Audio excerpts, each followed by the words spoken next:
Good evening. ఏపీలో ప్రత్యేక హోదా అంశం మరోసారి రాజుకుంది. ప్రత్యేక హోదా అనవసరమంటూ కేంద్ర మంత్రి చేసిన వ్యాఖ్యలు ఆంధ్రప్రదేశ్ ప్రజలకు ఆగ్రహం తెప్పిస్తోంది. ఇంతకీ ప్రత్యేక హోదా వల్ల ఏపీకి ఏమొస్తుంది? ఈ అంశంపై చర్చించడంతో పాటు ప్రత్యేక హోదా విషయంలో ఉన్న అనుమానాలు, సందేహాలపై విశ్లేషించేందుకు HMTV editor in chief, Hans India editor professor K Nageshwar ప్రస్తుతం మనతో స్టూడియోలో ఉన్నారు. ఆయనతో లైవ్లో మాట్లాడాలనుకునే వారు స్క్రీన్పై స్క్రోల్ అవుతున్న నెంబర్లకు కాల్ చేయొచ్చు. లైవ్ డిబేట్లో పాల్గొనేందుకు కాల్ చేయాల్సిన నెంబర్ 04039614516 అలాగే 04039611417 లేదా 9553586026 నంబర్కు వీడియో తీసి వాట్సాప్ చేయొచ్చు. నమస్కారం సార్. నమస్తే. 2014 ఫిబ్రవరి 20న రాజ్యసభలో ఆంధ్రప్రదేశ్ రీఆర్గనైజేషన్ బిల్లు ఆమోదం పొందినప్పటి నుంచి నిన్న ప్రైవేట్ మెంబర్ బిల్ రాజ్యసభలో చర్చకు వచ్చేంత వరకు ప్రతి సందర్భంలో వినిపిస్తున్న పదం ఏపీకి ప్రత్యేక హోదా. అసలు నిజానికి ప్రత్యేక హోదా అంటే ఏంటి? కేంద్ర ప్రభుత్వము రాష్ట్రాలకు నిధులు ఇచ్చేటప్పుడు ఇప్పటి వరకు ఉన్నటువంటి ఫార్ములా అంటే ప్రజెంట్ 14th ఫైనాన్స్ కమిషన్ ఇచ్చిన సిఫారసులకు ముందున్న ఫార్ములా ఏంటంటే రాష్ట్రాలను రెండు రకాలుగా డివైడ్ చేస్తారు. స్పెషల్ కేటగిరీ స్టేట్స్, జనరల్ స్టేట్స్ని. స్పెషల్ కేటగిరీ స్టేట్నే మనం ప్రత్యేక హోదా అంటున్నాం. దాన్ని ఈ మొత్తం భారత ప్రభుత్వం దగ్గర ఉన్న నిధుల్లో 30% ఈ స్పెషల్ కేటగిరీ స్టేట్స్కి వెళ్తాయి. మిగతా అన్ని రాష్ట్రాలు కలిపి 70% వెళ్తాయి.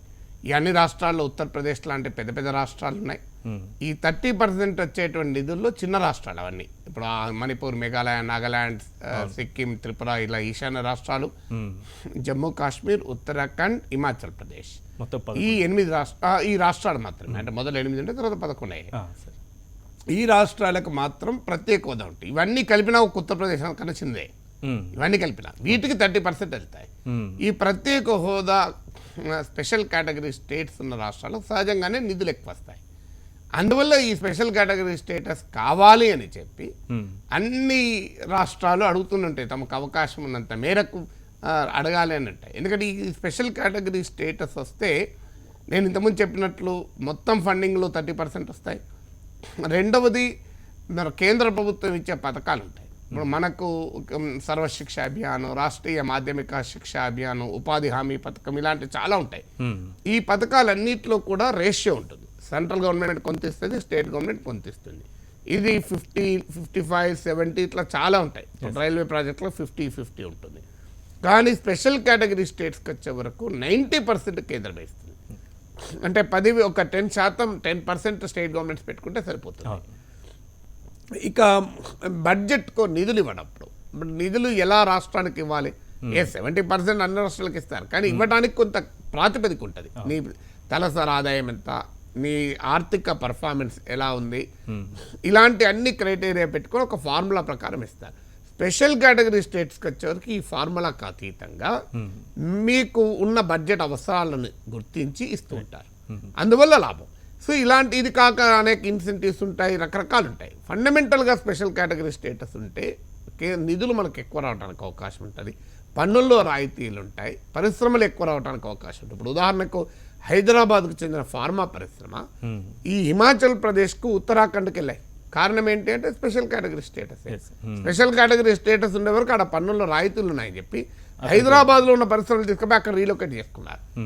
అందువల్ల ఆ అడ్వాంటేజ్ ఉంటుందని అందరూ స్పెషల్ కేటగిరీ స్టేటస్ అడుగుతారు. Right sir. తమిళనాడు నుంచి సుబ్రహ్మణ్యేశ్వరరావు మనకు ఫోన్ లైన్లో అందుబాటులో ఉన్నారు. సుబ్రహ్మణ్యేశ్వరరావు గారు, ప్రత్యేక హోదా అంశానికి సంబంధించి మీకేమైనా అనుమానాలు ఉన్నాయా? ప్రొఫెసర్ కె నాగేశ్వర్ గారు మన స్టూడియోలో ఉన్నారు, అడగొచ్చు. సుబ్రహ్మణ్యేశ్వరరావు గారు. రైట్, లైన్ కట్ అయింది సార్. మనకి సాంకేతిక కారణాలు కాల్ రాపోయినట్టుంది. సుబ్రహ్మణ్యేశ్వరరావు తమిళనాడు నుంచి అంటే కొంచెం ఆలోచించాల్సిన అవసరం. తమిళనాడుకి సంబంధించి తమిళనాడులో ఉన్న తెలుగు వాళ్ళకి కూడా దీనిపైన ఆసక్తి ఉందనేది మనకు అర్థమవుతుంది. ఇక రెండో ప్రశ్న ప్రధానంగా మనకి హోదా వల్ల ఏపీకి ఏమొస్తుంది? ఒకవేళ నిజానికి ఏపీకి ప్రత్యేక హోదా రాకపోతే ఎలాంటి నష్టాలు ఉంటాయి, ఏపీకి వస్తే ఎలాంటి లాభాలు ఉంటాయి? ఇలాంటి చర్చ ఎక్కువగా జరుగుతుంది. అంటే ప్రత్యేక హోదా రాకపోతే నష్టం అంటే వచ్చే లాభం రాకపోతే నష్టమే కదా. నీకు 10 రూపాయలు వచ్చేది రాలేదనుకోండి, నష్టం కిందకే వస్తుంది అది. నేను ఇంతకుముందు చెప్పినట్లు ఇప్పుడు ఆంధ్రప్రదేశ్ రాష్ట్రంలో రైల్వేలే పెట్టాలనుకోండి, ఒక 10,000 కోట్లు ఖర్చు అవుతుంది అనుకోండి. 5,000 కోట్లు స్టేట్ గవర్నమెంట్ ఇవ్వాలి, 5,000 కోట్లు సెంట్రల్ గవర్నమెంట్ ఇవ్వాలి. కానీ స్పెషల్ కేటగిరీ హోదా ఉంటే 9,000 కోట్లు కేంద్రం ఇస్తుంది. అంటే 4,000 కోట్లు మిగులుతాయి కదా. ఇప్పుడు సర్వశిక్ష అభియాన్ ఉంది, అంటే ప్రాథమిక పాఠశాలల అభివృద్ధి. దీనికి ఒక 5,000 కోట్లు రాష్ట్రం ఖర్చు అవుతాయి అనుకోండి. స్పెషల్ కేటగిరీ స్టేటస్ ఉంటే 4,500 కోట్లు కేంద్రం ఇస్తుంది. ఒక 500 కోట్లు పెట్టుకుంటే సరిపోతుంది. ఇలా ప్రతి దాంట్లో కూడా కేంద్రము నిధులు విరివిగా వస్తాయి. తర్వాత బడ్జెట్ ఎంత, నీ ఖర్చు ఎంత, నీ రాబడి ఎంత, ఈ తేడాల్లో బట్టి మీకు నిధులు ఎక్కువ వస్తాయి. అలా కాకుండా ఆంధ్రప్రదేశ్కు నార్మల్గా రావాలంటే ఇతర రాష్ట్రాలకు వచ్చినట్టు ఆంధ్రప్రదేశ్కి వస్తుంది. ఎక్కువ ఎందుకు వస్తుంది? దానికి ఒక ఫార్ములా ఉంటుంది, ఆ ఫార్ములా ప్రకారమే వస్తుంది. అందువల్ల ఆంధ్రప్రదేశ్కు ప్రత్యేక హోదా ఉంటే ప్రత్యేకంగా నిధులు వస్తాయి. చాలా సింపుల్ క్యాలిక్యులేషన్. రైట్. వరంగల్ నుంచి ప్రణయ్ ఉన్నారు. ప్రణయ్ గారు మాట్లాడండి. మీకు ఏమన్నా ప్రత్యేక హోదా అంశానికి సంబంధించి ఏమన్నా అనుమానాలు ఉన్నాయా? Hello sir, Nageshwar sir. నమస్తే ప్రణయ్, చెప్పండి. సార్, ప్రత్యేక హోదా అంటే జనరల్ గా ఎట్లుంటది అంటే, మనం అడవి ప్రాంతం ఉండాలి కదా సార్. జనరల్ గా ఆంధ్ర డెవలప్ అయింది కదా, ప్రత్యేక హోదా ఎట్లా ఇస్తారు అకార్డింగ్ టు ఆర్టికల్ 3, ఆర్టికల్ 4 ప్రకారం? ఏపీ అంటే ప్రత్యేక హోదాకి ఏపీకి అర్హత ఉందా అనేది అని ప్రశ్న. అనేది మౌలికమైన ప్రశ్న.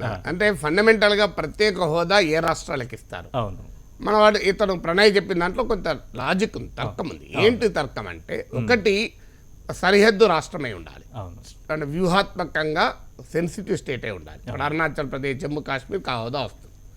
2, అటవీ ప్రాంతము, కొండ ప్రాంతమై ఉండాలి. అంటే ఆదాయానికి అవకాశాలు తక్కువ ఉండాలి. ఇప్పుడు మీకు ఉత్తరాఖండ్ ఉంది. ఉత్తరాఖండ్ మొత్తం భూభాగంలో కేవలం 2% మాత్రమే సాగుకు అనువైన భూభాగం. అంటే దాని రెవెన్యూ ఎర్నింగ్ కెపాసిటీ, ఆదాయ సామర్థ్యం చాలా తక్కువగా ఉండాలి. అంటే నైసర్గికంగా కొన్ని ప్రత్యేక ఇబ్బందులు ఉన్న రాష్ట్రంగా ఉండాలి. ఇప్పుడు అరుణాచల్ ప్రదేశ్లో చదరపు కిలోమీటర్కి ఒక్కరు ఉంటారు. అదే ఆంధ్రప్రదేశ్లో తెలంగాణలో చదరపు కిలోమీటర్కి 300 మంది ఉంటారు, పైన ఉంటారు. మీరు అంటే ఒక 1000 మందికి ఆంధ్రప్రదేశ్లో రోడ్ వేయాలనుకుంటే 3 కిలోమీటర్లు రోడ్ వేస్తే కనెక్టివిటీ వస్తుంది. అదే అరుణాచల్ ప్రదేశ్లో 1000 కిలోమీటర్లు రోడ్ వేయాల్సి ఉంటుంది. అందువల్ల వాటికి ఉన్న ప్రత్యేక సమస్యలు అవి. ఇకపోతే జనసాంద్రత చాలా తక్కువగా ఉండడం అక్కడ కారణం. తర్వాత ఆర్థిక సామర్థ్యం తక్కువగా ఉండాలి, నేను ఇంతకుముందు చెప్పినట్టు. సో ఇలాంటి క్రైటీరియా ఉంది. నైసర్గికంగా ఇబ్బందులుండి, సరిహద్దు ప్రాంతమై, కొండ ప్రాంతమై, గిరిజన జనాభా ఎక్కువ. ఆంధ్రప్రదేశ్లో గిరిజన జనాభా కన్నా తెలంగాణలో గిరిజన జనాభా ఎక్కువ ఇంకా వాస్తవానికి. ఇవన్నీ క్రైటీరియా తీసుకుంటే ఆంధ్రప్రదేశ్ రాదు అని ఒక వాదన. ఈ క్రైటీరియా నిజమే, దాంట్లో తప్పలేదు. కానీ ఇందులో ఇంకొక క్రైటీరియా కూడా ఉంది. లాస్ట్ క్రైటీరియా ఏంటంటే non viable finances of the state. అంటే ఒక రాష్ట్ర ఆర్థిక వనరులు వయబుల్ గా లేనప్పుడు ప్రత్యేక హోదా ఇవ్వచ్చు.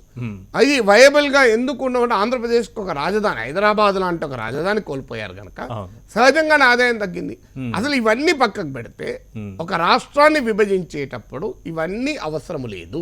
చాలా మందికి అర్థం కావాల్సిన అంశం. ఆ భారత రాజ్యాంగంలో మీరు ఆర్టికల్ 4 చదివితే చాలా స్పష్టంగా ఏం చెప్పారంటే, ఆర్టికల్ 3 ప్రకారం ఒక రాష్ట్రాన్ని విభజించేటప్పుడు, పునర్వ్యవస్థీకరించేటప్పుడు కొన్ని అవసరాల రీత్యా to tide over the exigencies, ఏర్పడే యొక్క ప్రత్యేక సమస్యలను అధిగమించడానికి తీసుకునే ఏ చర్యలనైనా రాజ్యాంగ సవరణల కన్నా కూడా పైన ఉంటాయి. రాజ్యాంగాన్ని కూడా సవరించాల్సిన అవసరం లేదు ఆ చర్యలు తీసుకుంటే. మీకు పంజాబ్ను పునర్వ్యవస్థీకరించినప్పుడు ఒక సమస్య వచ్చింది. రాష్ట్ర శాసనసభకు నిర్దిష్టంగా ఒక మినిమం మెంబర్షిప్ ఉండాలి, అది కూడా లేదు అక్కడ. లేనప్పుడు ఎలా రాష్ట్రాన్ని ఏర్పాటు చేస్తామని మంగళ్ సింగ్ అనే అతను సుప్రీంకోర్టుకి వెళ్తే సుప్రీంకోర్టు ఇదే చెప్పింది. ముల్ల పెరియార్ కేసులో కూడా సుప్రీంకోర్టు ఇదే చెప్పింది.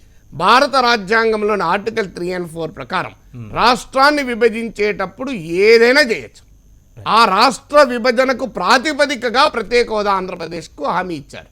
అందువల్ల ఆ ప్రాతిపదిక ఇచ్చే హామీ ఈ తర్కాలకు అందని హామీగా మనం గమనించాలి. దీన్ని స్పెషల్గా పరిగణించాలి, స్పెషల్ స్టేటస్ని ఆంధ్రప్రదేశ్కి ఖచ్చితంగా. ఎందుకంటే ఈ పరిస్థితులు ప్రత్యేక పరిస్థితులు కాబట్టి. రైట్ సార్, తిరుపతి ప్రజల మనోభావాలు ఏ రకంగా ఉందో అందించడానికి తిరుపతి నుంచి మన ప్రతినిధి మోహన్ మనకు లైవ్లో అందుబాటులో ఉన్నారు. మోహన్, తిరుపతి ప్రజలు ఏమంటున్నారు? ప్రత్యేక హోదాకు సంబంధించి వారి అభిప్రాయాలు ఏంటి? ఈశ్వర్, నిన్నటికి ఒక తేటతల్లమైనటువంటి ప్రకటన కేంద్రం నుంచి వెలువడింది. ఏపీకి ప్రత్యేక హోదా ఇక సాధ్యమా అన్నటువంటి అనుమానం ఆంధ్రప్రదేశ్ ప్రజల్లో మొదలైంది. మరి ఆంధ్రప్రదేశ్లో తిరుపతిలోంచి గతంలో అనేక సందర్భాల్లో ఉద్యమాలు చేయడం జరిగింది. ప్రత్యేక హోదా కావాలని రాజకీయ పార్టీలుగాను, ప్రజా సంఘాలు కూడా చాలా మంది కూడా ఇక్కడ నుంచి ఉద్యమాలు చేశారు. మరి వారి మనోగతం ఎట్లా ఉంది? నిన్నటి ప్రకటనతో వారు ఏ విధంగా స్పందిస్తారు? సార్ చెప్పండి, నిన్నటి ప్రకటనతో ఆంధ్రప్రదేశ్కు ప్రత్యేక హోదా ఇక సాధ్యం కాదన్నటువంటి భావన కేంద్రంలో ఉందన్నటువంటిది వ్యక్తమైంది. మరి ఇక పరిస్థితి ఎలా ఉంటుంది? మీకు సంబంధించి ఏమనుకుంటున్నారు సార్? ఇప్పుడు గత 2 సంవత్సరాలుగా తెలుగు ప్రజలంతా కూడా ఎదురు చూస్తా ఉన్న ప్రత్యేక హోదా ఏదైతే విషయం ఉందో నిన్నటితో పూర్తిగా ప్రజలందరికీ కూడా అర్థమైపోయింది.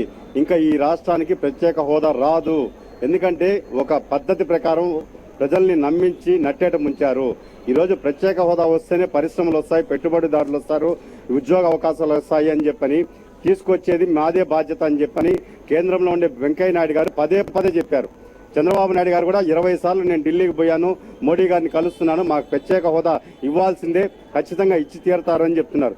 పార్లమెంట్లో ఉండే కేంద్ర మంత్రులు ఎవరైతే రాష్ట్రం నుంచి ప్రాతినిధ్యం వహిస్తున్నారో వాళ్ళు ఎప్పుడు కూడా పార్లమెంట్ సమావేశాలు జరిగినప్పుడంతా కూడా మేము రాజీ లేని పోరాటం చేస్తున్నాము, ఖచ్చితంగా ప్రత్యేక హోదా వస్తేనే 13 జిల్లాలు కూడా అభివృద్ధి చెందుతుంది అని చెప్పారు. కానీ ఈ రోజు అవన్నీ కూడా నిన్న ప్రకటనలో చాలా స్పష్టంగా కేంద్ర సహాయ మంత్రి చెప్పడం జరిగింది.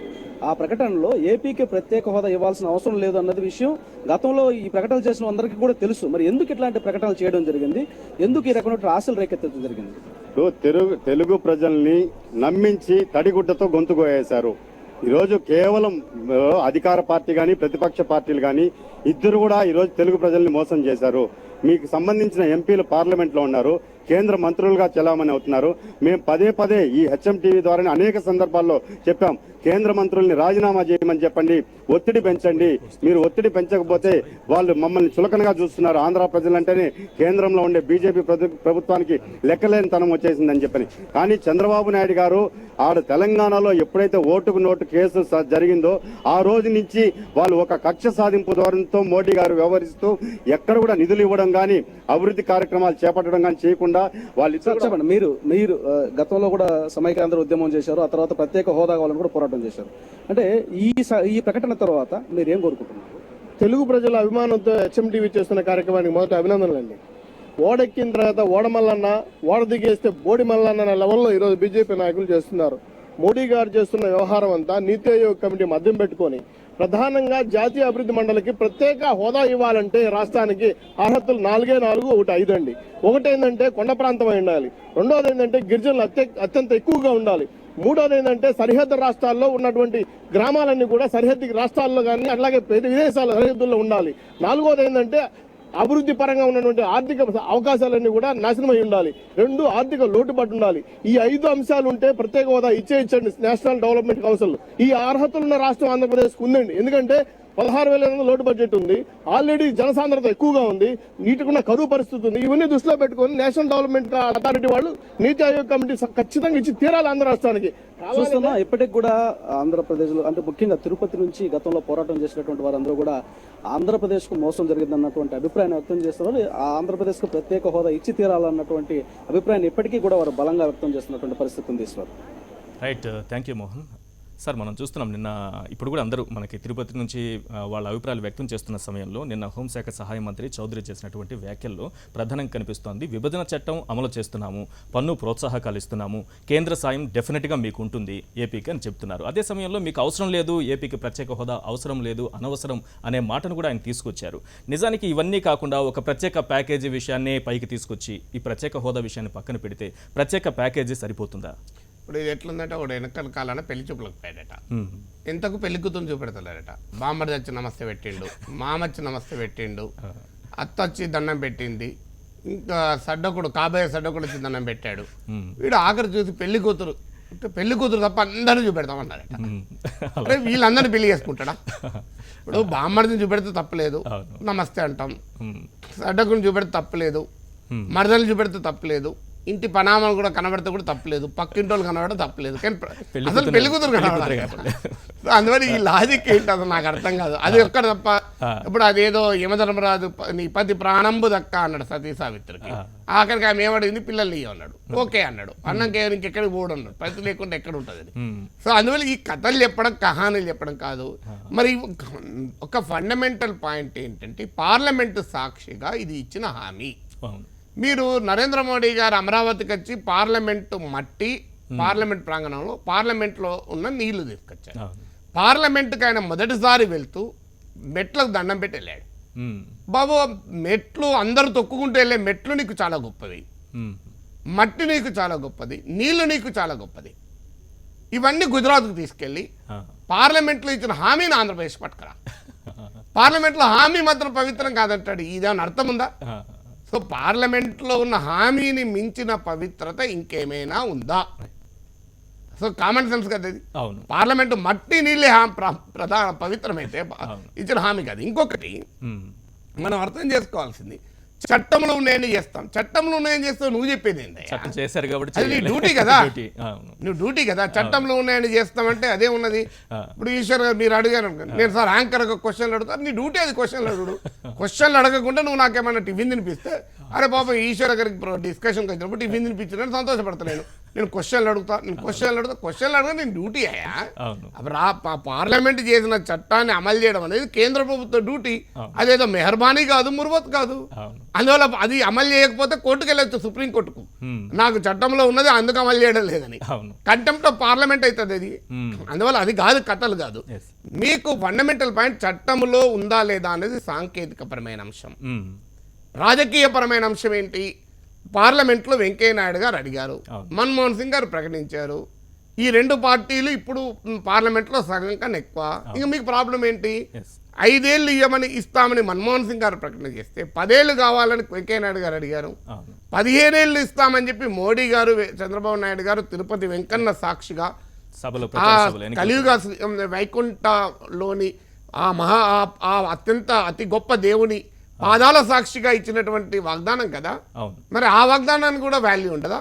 మీరు 15 ఏళ్ళు ఇస్తామని అనలేదా? మరి అప్పుడు ఇవన్నీ చెప్పినరా? ఏదో ఇవన్నీ ఎందుకు, మీకు ప్రత్యేక ప్యాకేజ్ ఇస్తామని చెప్పినరా?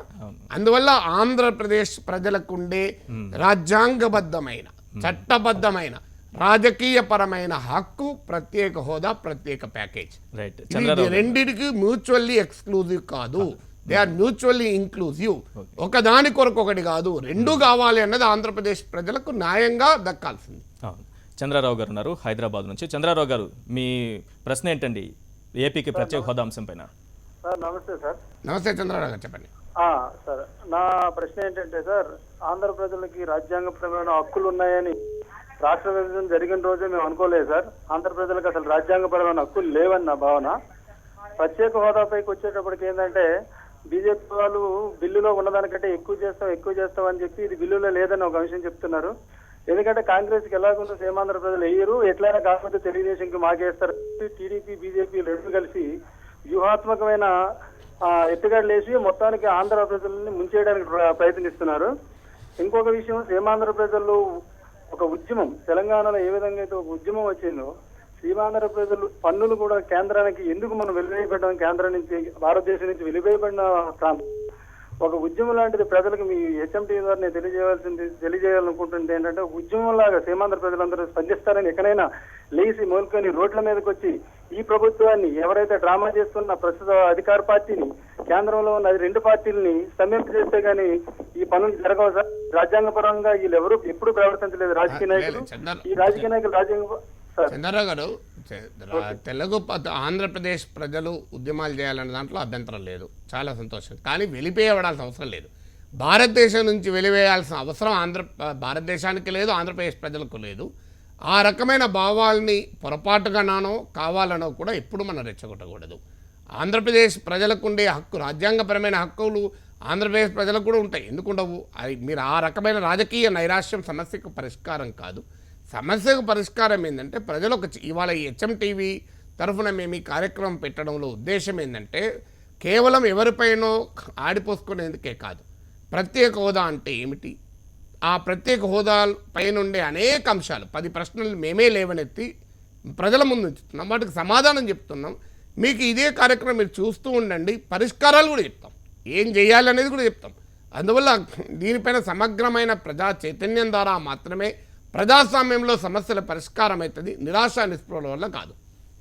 రైట్ సార్, వాట్సాప్ నుంచి ఓ పర్సన్ వీడియో పంపించారు, ఒకసారి చూద్దాం. రాష్ట్ర విభజన వల్ల నష్టపోయిన ఆంధ్రప్రదేశ్కి సహాయం చేయాల్సిన అవసరం కేంద్రం పైన ఎంతైనా ఉంది. ఈ విషయంలో ఎవరికి వాళ్ళ రాజకీయ ప్రయోజనాల కోసం ప్రయత్నిస్తూ రాష్ట్రానికి తీరని అన్యాయం చేస్తున్నారు. ఇకనైనా రాజకీయ పార్టీలైనా మేల్కొని రాష్ట్రానికి ప్రత్యేక హోదా వచ్చే విషయంలో ఎంపీలు కానీ, ఎమ్మెల్యేలు కానీ, ప్రతిపక్ష పార్టీలు కానీ, అధికారంలో ఉన్న తెలుగుదేశం పార్టీ మరి ఇతర పార్టీలు కూడా ఏకతాటిపైకి వచ్చి మన రాష్ట్ర ప్రత్యేక హోదాని సాధించుకోవాల్సిన అవసరం ఎంతైనా ఉంది. రైట్, గుంటూరు నుంచి వెంకటేశ్వరరావు గారు ఉన్నారు సార్, ఒక కాలర్తో మాట్లాడదాం. వెంకటేశ్వరరావు గారు అడగండి, మీ ప్రశ్న ఏంటి, మీ సందేహం ఏంటి? అదే ఇది ఇప్పుడు డిబేట్లో పాల్గొనాలంటే నెంబర్ ఇచ్చినారండి, అందుకని చేస్తున్నాం. లైవ్లో చూస్తా ఉన్నాను నేను చెప్పండి. స్టూడియోలో. అదే ఏపీకి ప్రత్యేక హోదా గురించి. చెప్పండి వెంకటేశ్వర గారు. హలో, వినిపిస్తుందండి వెంకటేశ్వరరావు గారు, మీరు చెప్పండి. ఏమంటే ఏపీకి ప్రత్యేక హోదా అని చెప్పి పార్లమెంట్ సాక్షిగా ప్రధానమంత్రి చెప్పారు లోగడ. నరేంద్ర మోడీ గారు వచ్చిన తర్వాత వెంకటేశ్వరరావు గారు మీరు కంటిన్యూ చేయండి, మీరు కంటిన్యూ చేయండి. మోడీ గారు చేస్తామని చెప్పారు. చట్టంలో పెట్టినా అన్ని చేస్తా ఉన్నారు. రోడ్డు బడ్జెట్ 16,000 కోట్లు, 2,000 కోట్లు ఇచ్చారు. చట్టం ఎక్కడ చేస్తున్నారండి వీళ్ళమ్మలు, ఎక్కడ చేస్తున్నారు చట్టాన్ని? అసలు ఆంధ్ర ఇండియాలో ఉన్నారా? రైట్ వెంకటేశ్వర గారు ఆవేదన, వెంకటేశ్వర గారు మీ ఆవేదన న్యాయమైంది. ఇప్పుడు ఒక వాదన ఏంటంటే ప్రత్యేక హోదా కాదు అంతకని ఎక్కువిస్తాం, ఇదొక వాదన. అసలు ప్రత్యేక హోదా ఇవ్వమంటున్నాం, అంతకని ఎక్కువిస్తాం. విభజన చట్టంలో ఉన్నాయన్నీ చేస్తాం. అసలు నేను ఇంతకుముందు చెప్పినట్టు విభజన చట్టంలో ఉన్నాయన్నీ చేయడం ప్రత్యేకత ఏమీ లేదు, అది మీ బాధ్యత. అది కూడా చేయడం లేదు. ఇప్పుడు ఇంతకుముందు నేను చెప్పింది అదే, మీకు రెవెన్యూ సర్ప్లస్ అంటే ఆదాయంలో ఉండేటువంటి ఖర్చులో ఉండేటువంటి తేడాను మేము పూరిస్తామన్నారు. నిజమే అని చెప్పేది. మొదటి బడ్జెట్లో 16,000 కోట్లు గ్యాప్ ఉంటే 2,000 కోట్లు ఇచ్చారు. పోనీయండి.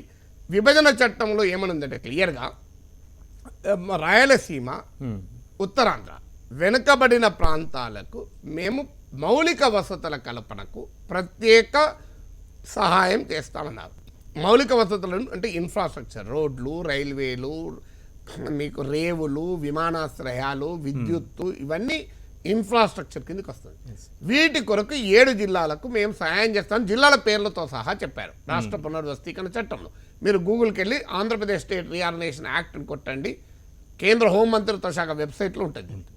ఇందులో అన్నారు. కానీ ఎంత ఇచ్చారు? ఈ 7 జిల్లాలకు కలిపి జిల్లాకు 50 కోట్లు ఇచ్చారు. 50 కోట్లతో ఒక జిల్లాలో మీరు రోడ్లు వేసుకోవాలి, రైల్వే లైన్లు వేసుకోవాలి, విమానాశ్రయాలు కట్టుకోవాలి, విద్యుత్ ప్రాజెక్ట్ కట్టుకోవాలి, గ్యాస్ పైప్ లైన్లు నిర్మించుకోవాలి. 50 కోట్లే. 50 కోట్లతోని నేను పార్లమెంట్ భవనం నుంచి ప్రధానమంత్రి కార్యాలయం వరకు రోడ్డు కూడా రాదు. అందువల్ల అంటే ప్రైమ్ మినిస్టర్ ఆఫీస్ నుంచి పార్లమెంట్ బిల్డింగ్కు రోడ్డు కూడా రాని డబ్బులతోని మీరు విమానాశ్రయాలు, రోడ్లు, రేవులు, అసలు ఇన్ని కాదు. అందువల్ల మీకు ₹2 ఇచ్చి, ఈశ్వర్ గారు మీకు ₹1 ఇచ్చాను, మీరు సింగపూర్కి వెళ్ళండి, అమెరికా వెళ్ళండి, ఐరోపా వెళ్ళండి, 5 స్టార్ హోటల్లో ఉండండి, క్రూజ్లో ప్రయాణం చేయండి, వచ్చి ఒక పెద్ద బిల్డింగ్ కట్టుకోండి, 1 కిలో బంగారం కొనుక్కోండి, డైమండ్స్ కూడా కొనుక్కోండి, డైమండ్స్ ఇంకా రేటు పెడుతుందని చెప్తే ఎవరి చెవులో వీళ్ళు పువ్వులు పెడుతున్నారు నాకు అర్థం కాదు. రాజకీయమైన ఉందా? అందువల్ల ఆయన అంటున్నారు వెంకటేశ్వరరావు వాదన కరెక్ట్. మీరు నిజంగానే ఎందుకు ఇవ్వలేదనే క్వశ్చన్. పోనీ విభజన చట్టంలో ఇచ్చిన అన్నా మీరు హామీలు నెరవేర్స్తే కనీసం ఒక క్రెడిబిలిటీ అని ఉంటుంది. విభజన చట్టంలో ఇచ్చినని చెప్పారు. అదే చేయనప్పుడు అంటే ఇక ప్రత్యేక హోదా కన్నా ఎక్కువిస్తామంటే ఎట్లా నమ్మాలి జనం? మనోహర్ గారు ఉన్నారు సార్ అమెరికా నుంచి. మనోహర్ గారు మీ ప్రశ్న అడగండి ఏపీకి ప్రత్యేక హోదా అంశానికి సంబంధించి. నమస్కారం నాగేశ్వరరావు సార్. నమస్తే మనోహర్ గారు, చెప్పండి.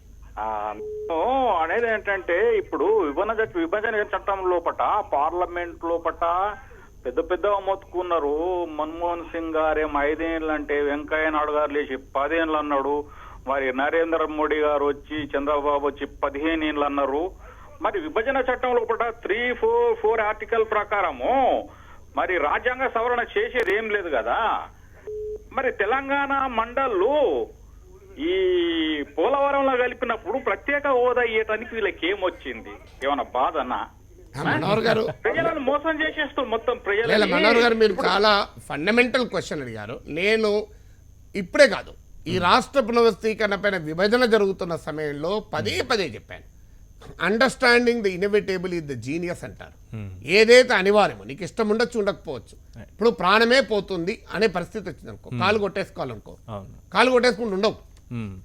భారతదేశంలో రాజ్యాంగంలోని ఆర్టికల్ 3 ప్రకారము పార్లమెంట్ సింపుల్ మెజారిటీతో ఒక రాష్ట్రాన్ని విభజించవచ్చు. పార్లమెంట్లో ఉన్న కాంగ్రెస్, బీజేపీ ఈ 2 పార్టీలు విభజించాలని నిర్ణయించాయి. చాలా పార్టీలు కూడా ఉన్నాయి. ఇప్పుడు ఆపడం ఎవరి తరం కాదు, ఇది ఒక రాజకీయ ప్రక్రియ. మనకు ఇష్టం ఉండొచ్చు, ఇష్టం మంచిదా చెడ్డదా అనే డిబేట్లోకి నేను వెళ్ళడం లేదు. రాష్ట్రాన్ని విభజించడం చెడ్డదే అని అజ్యూమ్ చేసుకున్నా కూడా కాంగ్రెస్, బీజేపీ ఓకే అన్న తర్వాత దాన్ని ఆపలేము. ఆపనప్పుడు ఏం చేయాలి? విభజన వల్ల నష్టపోతున్న రాష్ట్ర ప్రజలకు, ప్రాంత ప్రజలకు న్యాయం చేయాలి. మ్మ్. ఒకవేళ కలిపి ఉండాలనుకుంటే విభజన కోరుతున్న ప్రజల మనోభావాల కన్నా న్యాయం చేయాలి. మీరు విభజించాలనుకున్నప్పుడు విభజన వల్ల నష్టపోతున్న సీమాంధ్రకు న్యాయం చేయాలి అంటే రాష్ట్ర పునర్వ్యవస్థీకరణ చట్టములోనే ప్రత్యేక హోదా చేర్చండి, చేర్చమని అడగండి అని పదే పదే ఒక 100 సార్లు టీవీలో చెప్పాను. మీరు గూగుల్లో, యూట్యూబ్లో వీడియోస్ ఉంటే చూసుకోండి. Yes. కానీ మ్మ్. ఒక్కరు అడగలేదు. ఇంతకుముందు ఒక కాలర్ చెప్పాడు, అది మన వాట్సాప్లో వీడియో పంపాడు, అవును. రాజకీయ పార్టీలు అన్ని అన్యాయం చేస్తాయి. నిజమే, అన్ని రాజకీయ పార్టీలు ఎవరు అడగలే, రాష్ట్ర పునర్వ్యవస్థీకరణ చట్టంలో చేర్చమని అడగలే. దీనికి వాదన ఏం పెడతారంటే అక్కడ లైట్లు బంద్ చేశారు, తలుపులు పెట్టారు. ఇది కూడా పచ్చబద్ధం. ఎందుకంటే రాజ్యసభలో కూడా చట్టానికి సవరణ చేయొచ్చు. అవును. రాజ్యసభలో ఏ తలుపులు ముయ్యలేదు. పాయింట్ 1. అవును. పాయింట్ 2, సవరణ సూచించడం అనేది సభ జరుగుతున్నప్పుడు కాదు, సభ జరగనప్పుడు కూడా టీ బ్రేక్లు ఇవ్వచ్చు, ఎర్లీ మార్నింగ్ ఇవ్వచ్చు. పార్లమెంటు సభ్యుడు కూడా పోవాల్సిన అవసరం లేదు, ఎంపీ పిఏ పోయి తీసుకుపోయి ఇవ్వచ్చు. ఇవన్నీ ఎవరి కథలు చెప్తున్నారండి? మీరు ఇవ్వదలుచుకుంటే. అవును. అందువల్ల కాంగ్రెస్ పార్టీ పెట్టలేదు, పెట్టమని బీజేపీ అడగలేదు, తెలుగుదేశం అడగలేదు, వైఎస్ఆర్ కాంగ్రెస్ అడగలేదు, ఎవరు అడగలేదు. కానీ ఇప్పటికైనా, ఇంతకుముందు మనోహర్ గారు అమెరికా నుంచి ఒక ఫండమెంటల్ క్వశ్చన్ రైజ్ చేశాడు.